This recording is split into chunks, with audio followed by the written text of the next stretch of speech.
Okay, so over the last 3 weeks, we've been here 25 days now. I have been saying I am going to make a desk. And it's turning out more like a table in some degrees, some ways. It's a little bit deeper than I had planned. It was, a desk is traditionally somewhere around 24 to maybe 30 inches deep. No, yeah, 5 times 5 and 5/8. There should be 2 by 6s, but they're not 6 inches wide. But they're close. So it's almost 25, almost 30 inches deep, which, again, doesn't bother me. I bought these boards pre-cut. 3 of them were pre-cut. This shorter one here that's like 45 inches long. 2 of these here were 4 feet long, 48 inches. And so I wound up buying another piece of wood that was, I don't know which one, I think it's this one and this last one. And when I cut this one at 48 inches, that left this one the same length as this one. And I figured when I flip it over, the widest part's going to be closest to me, the first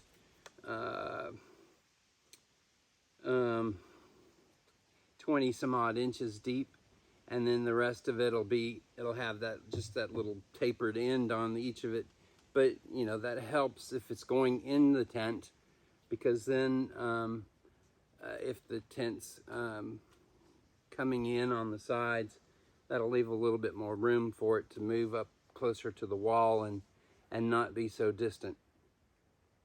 What I did was I took, this is, aside from the 2x4s, I don't know what they're made out of. I have gathered a collection of maple poles that I cut down. I think this one is actually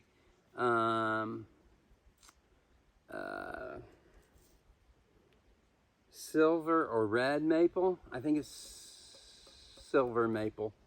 The wood, the bark on it's different, and even you can see the coloring on the wood didn't strip down as well or equally to what happened with this piece, which in large part I do have flattened out, and it's going to sit nicely on the cross beams to hold the 2x6s in place. So as you can see, I've nailed these in. They're not going anywhere, neither are the boards. The surface, when you flip it over, is relatively smooth. That was a chore in and of itself, but hey, I made it work. And so now what I'm going to do is I'm going to put this one back over here. And I have pre-marked this one. My plan is take the drill. I got it charged up in the car this morning, took a drive. I've got a 1/4 of an inch. I think you level.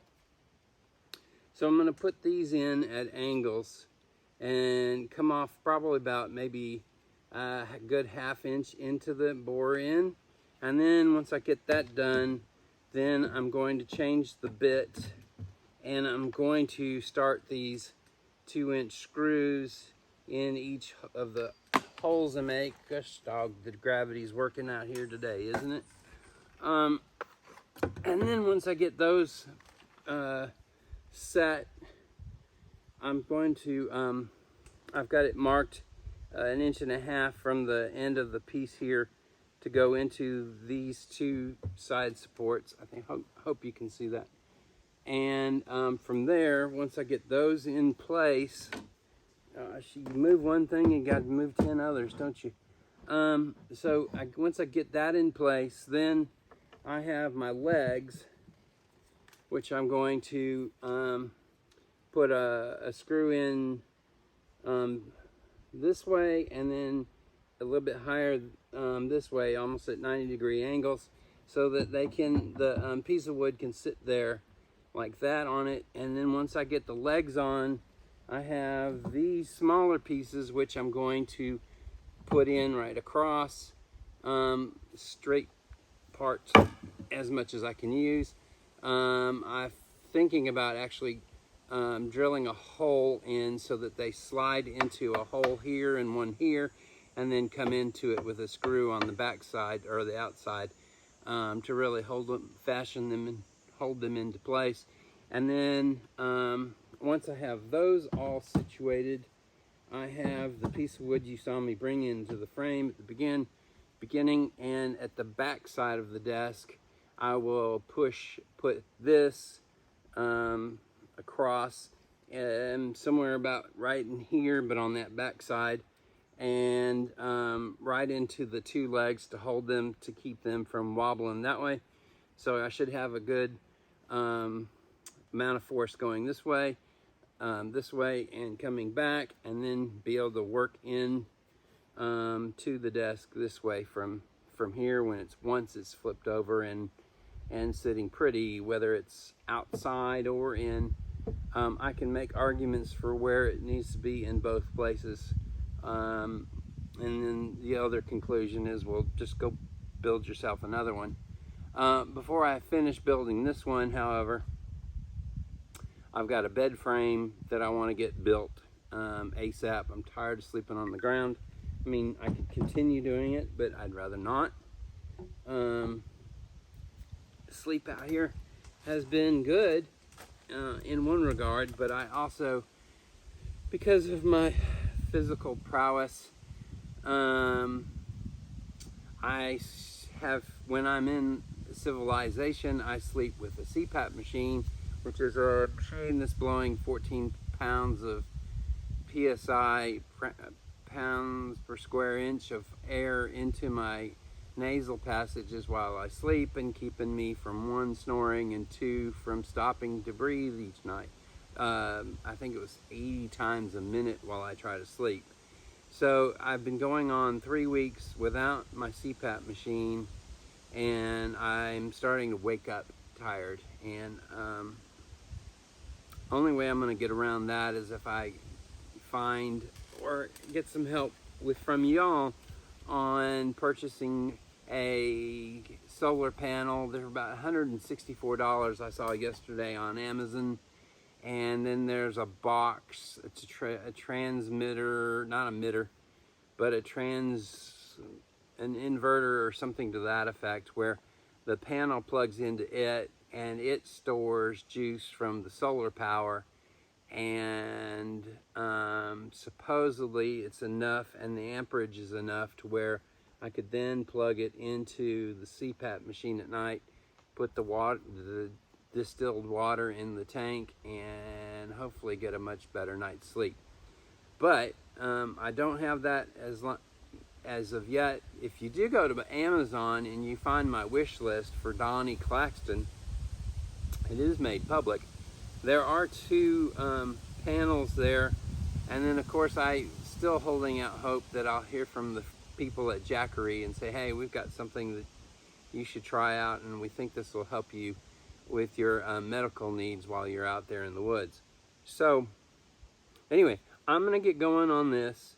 You've got a view where it is now, and then I'll check in once I get the stuff, at least this next level, in place, and then I'll piece them together, and you won't even know that this cut in the taping ended. The reason I'm not just going full on with the whole assembly is that, again, it's back to electricity and charging and powering my devices. My phone right now has somewhere around 95% power charged to it, but the last 2 days I haven't been able to charge it in the sun. I've had to go into town, plug it in, sit down at a restaurant with a power strip and plug several things in and get them all charged, and that takes time away from being here, and this just adds to the difficulty of trying to be out in the woods for as long as I've been now, for 25 days. We're planning to stay until somewhere around October 15th at least, and have to come back sometime during the summer or winter rather, because there's some logs or trees I probably want to fell, and it's best to bring those down when the sap isn't rising and running through them like it is now. So Macy and I, the Great Pyrenees and I, will be out here again in a couple of months, and then we'll probably disappear for a little while, let it warm up and the snow melt, and then we'll be back out here again to start moving the logs and getting them to place to where they can actually dry once the snow's gone, and then working on some things that we can do next summer, and then it'll probably be a year after that, even before the next spring, not this coming spring, but spring, before we could actually get into a point where we could build something out here that would be used more as a permanent summer camp facility that would, could be used year-round. But I don't know that there's just so many other details to figure out between now and then. This channel has to grow mightily before that happens. We have some 30-40 subscribers at the moment. That's not near enough to where we can start monetizing with YouTube and getting some excellent sponsors to line up. And so I enjoy you watching these. I'm very humbled and honored that you're watching, and I ask you just as humbly and to like the videos, subscribe to the videos, and if you like the content and you have friends who you think, wow, you get a kick out of seeing this guy out in the woods, disabled, bad back, and here he is doing some things that maybe I really shouldn't be doing, but so far hasn't gotten me into worse physical pain than I remain in. I did have my power battery charger on for my pain stimulator this morning. Again, that's something I have to go into town and charge the battery that charges the battery for that. A lot of things would be a whole lot easier medically if there was some way to harness the sun's power out here. My neighbor to the south said for his big house, and he's got a very nice house, he uses solar, wind, and propane power for electricity. So the other variable we may have around here, depending on where I wind up settling, is water. And I've watched several of videos on here on YouTube about people who have set up the water, the hydro power conductors to supply their homes with. But again, still, that's a ways off if we're going to even go that far. But for the immediate time being, there's a very considerable need for some kind of a high wattage solar panel. But even when I say high wattage, we're really talking is minimum of probably 100 watts, and then a 500 watt converter that also stores the power. Those two things are getting to where they're becoming more critical needs by the day, to help with sleep and to help with keeping up my devices so that we can continue to make these videos, continue to make the posts. I mean, I'm writing notes. I've been writing notes all day about things to post about and different things on what I've learned out here, and more topics, notes on what's going on out here, things of priorities. I've even done some SWOT analysis and trying to figure out where the likely threats are and opportunities, and yeah. So anyway, okay, it's time to stop. Time for me to do some manufacturing here. My first maple table. I do have stain and that sort of thing to do once I get it finished, and I'll be excited to get back to you and show it to you again. Again, you can always make contributions to the cause here through Donald J. Claxton on Venmo, Venmo, and you can always go to paypal.me and / Donald J. Claxton and send help that way too. It's all appreciated. It's all going to support the budget for projects like this one. The tools I've needed to get to do things like this and to build the awnings and the tents and to dig holes, to work my way through killing the grass or the weeds that have overgrown out in the yard in front of me, where I need to get to where the car can be actually where the tent awning is at the moment.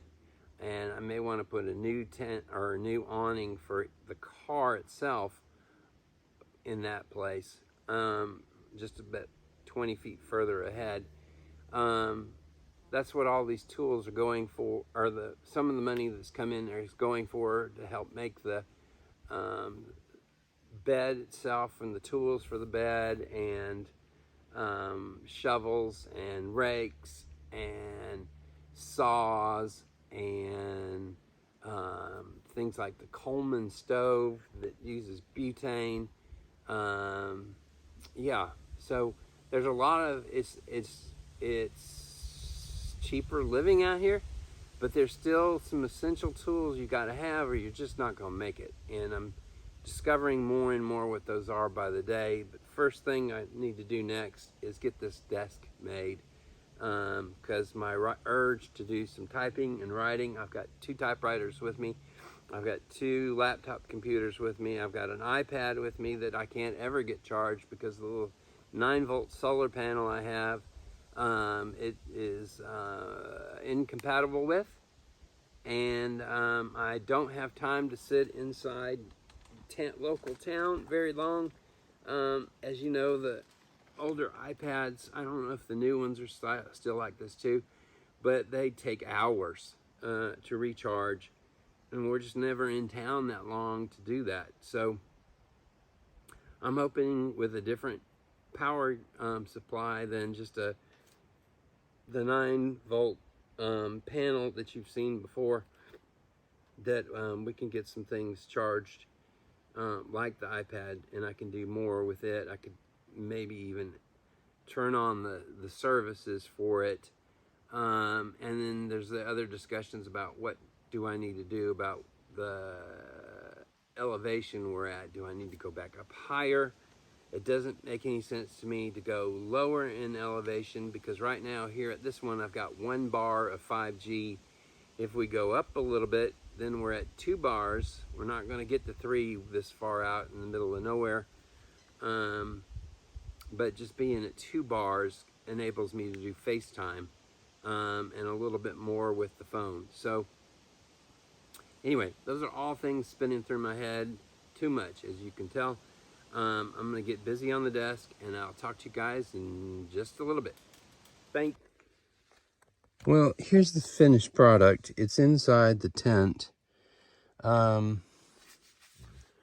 put a board across the back to give it some support, and actually I put it on the front, dummy me. And I also put the wrong legs on the front, dummy me. So they're not doing the best they can, but it is sturdy. It is holding my stuff up in the tent. I do have a table and a desk to work from, and I can plop a computer or a typewriter right here, or a typewriter right there, and a computer here, whichever I need to do to get my work done. And so all in all, you know, hey, it's a desk for out in the woods. It's not meant to be one mahogany that you put in your corner office. So I'm happy with it, and Macy seems to be happy with it. We had more rain last night, so she moved some of her bed back under the partition into what we call the closet area, and she's still doing fine. And man, it rained again pretty hard, but we survived once more. So anyway, I told you I'd show you the legs going on and all, and I should have done that. But what I've also learned is that my Black & Decker 12-volt drill is not going to do jack when it comes to trying to put a hole in maple, wet maple in particular. I've had to use nails and just straight plain nails. I bought some decking nails from Lowe's, and I have since this morning just now pulled out the receipts for those, and I'm going to take those back because I have yet to hammer one of those and it go into straight into anything. So that's a problem. So the desk is put together with nails, and if you want to try a nail, it was just a challenge. Let's just say that. But it's together. It's got a little wobble, but I can fix that by putting a pole in the back to straighten it up, and I think things will be okay. By the way, this is not a pole right here. This is just I need to get from Harbor Freight. They've got some feet that'll go under here that'll keep it from tearing the tarp on the bottom of the tent. So I'm going to get some of that this morning too. I think they're like $5. Anyway, hope you're having a great day. We're having a great day. It rained, so we're going to try to do some things in tent today and in town as well, just to let everything dry out a bit. It's dry inside, don't get me wrong about that, but Macy says it's a little wet outside, and she doesn't want to roll around in the mud, although I bet she probably does want to roll around in the mud. I don't want her to roll around in the mud because she'll come in and get it all over everything. And every day, one of my chores is to go around and sweep the floors in here and pick up all the stuff she brings in at night. I brush her down really, really well before she comes in, and somehow she manages to bring half the forest in with her regardless, particularly in her tail. That's really hard to get cleaned, huh, Macy? Daddy tries. But I think she would just sit here and sleep all day, I think, now that it's going to be overcast, cloudy. And oh, the high today is 66 degrees. So, yeah, but I'm going to wear shorts. I am wearing shorts, and we're going to have a great day, even with it cloudy and overcast. It doesn't stop what goes on here and what needs to go on here, and all the writing I still have to do today too. So got a big busy Monday, the 1st of August. That's 27 days now out here. Things are moving along and things are finally progressing. Hopefully with the right nails now and a better understanding of what maple wood does and doesn't do when it's wet. I can get that bed made and get off the ground there. Get the sleeping bag off the ground. And Macy says, hey, everybody.